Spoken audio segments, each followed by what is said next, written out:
বউকে রাখবেন বুকে, মাকে রাখবেন মাথায়।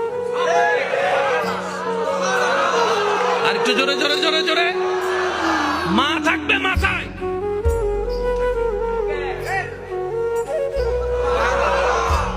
তো বুক আর মাথা তো এক নয়।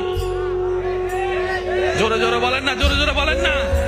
বুক আর মাথা এক নয়। বুকের দায়িত্ব আলাদা, মাথার দায়িত্ব আলাদা, স্বামী ক্যারেক্টার আলাদা, সন্তান ক্যারেক্টার আলাদা।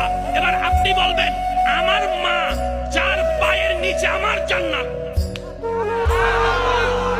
বুঝবেন আমার মার পায়ের নিচে আমার জান্নাত, কিন্তু বউয়ের পায়ের নিচে তো আমার জান্নাত নয়। ও বউ, তোমার জান্নাত আমার বুকে, তুমি আমার বুকে আসো, আমরা দুইজন মিলে মার পায়ের নিচে যাই। আর জামিলা আছে, জোরে বলেন না, জামিলা আছে। শিখি নাই, দোষ আমাদের। স্কুল ছিল, কিতাবও ছিল, শিক্ষকও ছিল, আমরা পড়ি নাই।